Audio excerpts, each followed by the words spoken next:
Good country, Australia. You know who coined that term? No, No one knows because he died and no one cares. I don't care. I'm not even going to Google it. I'll Google it right now. Just for shits and giggles. I'm assuming, do you reckon it was an American immigrant that would have said something like that? An immigrant? Yeah. 100%. I could imagine them saying it in an accent. Of course. Good country, Australia.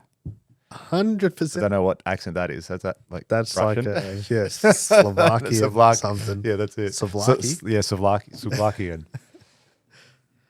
Who made that term?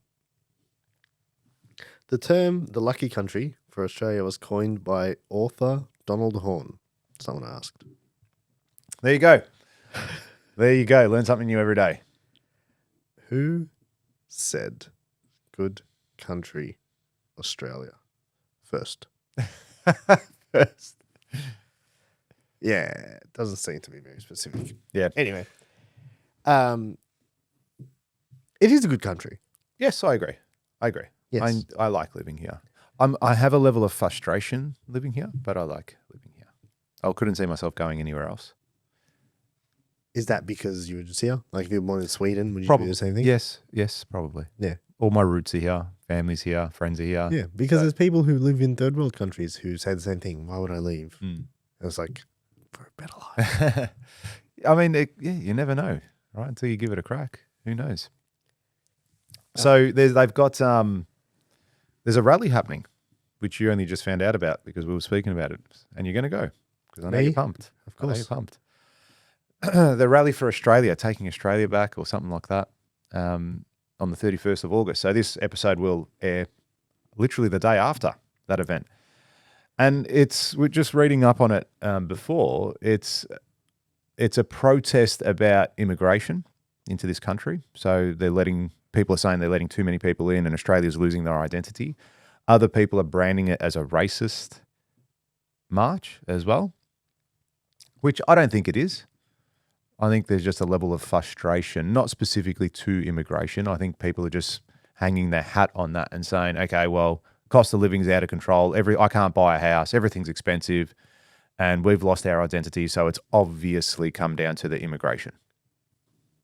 I reckon there's a level of that too. Yeah. So that's happening on the 31st. It'll be interesting to see what comes of it and how many people actually What go are they to doing? it. They're just marching in capital cities. They're protesting. So what's the outcome?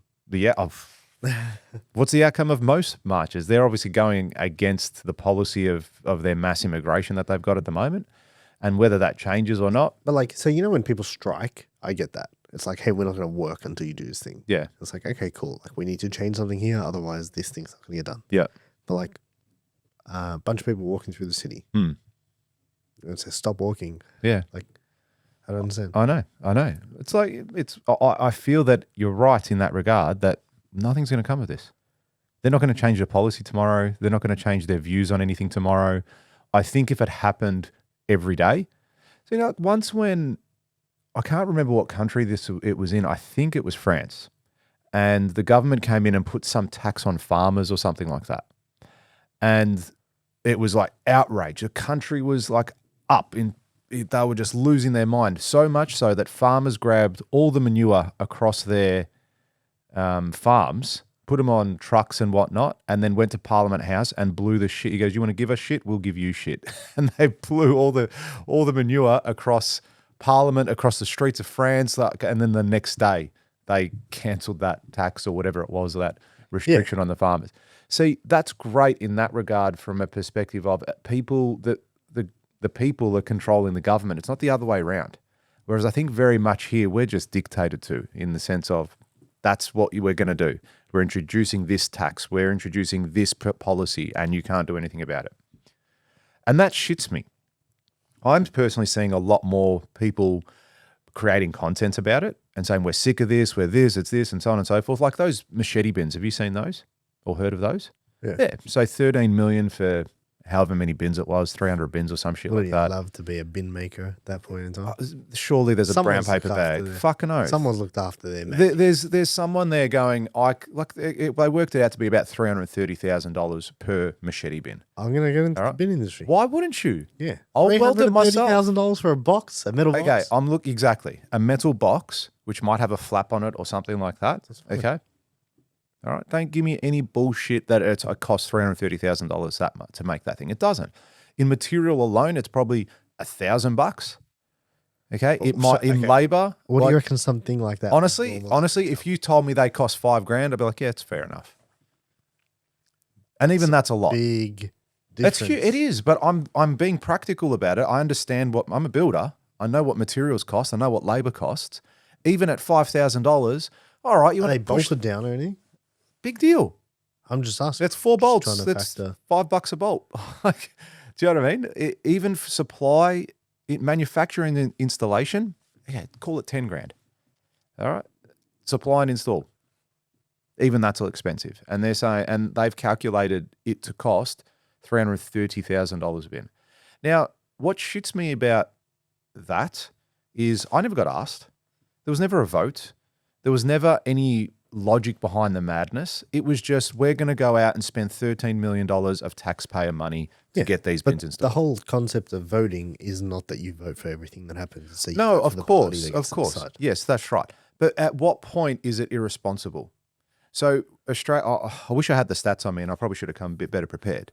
But we are in a huge deficit. Like, we're spending more money than we've ever spent before. And I actually heard something the other day. From 2014, since the time the Labor government got into power, so from 2014 prior, we were $21 billion in debt or something like that. From 14, in the last 9 years, in the last 10 years that Labor's been in power, they've accumulated like $196 billion in debt. They're spending without thinking. They're spending money they don't have. And it's probably going to be okay. Like, you walk outside, it's a good day. Like, people don't look like they're struggling, especially where our office is. And I think it's going to be like that for probably the next 5 to 10 years, because it creates a false economy. As in, they're spending money, so things are happening. We've got lots of people coming into the country, immigrants. Like, they've opened the doors to Australia. Yeah, everyone come in and live here. Those people coming here are spending money. They're buying houses, they're buying food, they're buying clothes and groceries and all that sort of stuff. So I don't feel that anyone's really feeling the pinch now. I reckon in the next sort of 5 to 10 to 15 years, and our children's children, they're all going to be fucked based off the decisions that the government's making now. Like, if you're in business, like, look at it as a business. You're spending more money than you're making.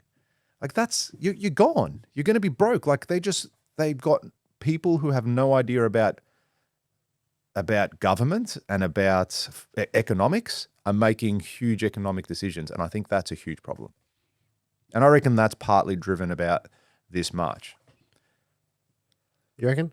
I think so. I think there's just a level of frustration. I mean, I'm seeing it a lot on my feed, and that's probably just because of the algorithm and what I'm 100%. consuming. Yeah, exactly. But I'm seeing a lot of political stuff on there and just dumb things, like things that a logical, sound person would look at and go, maybe it's not the best thing to spend $13 million on, 150, 300 bins, whatever it is. Maybe that's not the best use of our money right now. Maybe we should do this. Maybe we should cut spending here. And I think politicians are cowards these days. I don't see anyone making hard decisions. If you like that clip and you want to watch another one, click just over here. And if you want to watch the full episode, click just over here. Don't forget to subscribe to the channel, and thanks for watching.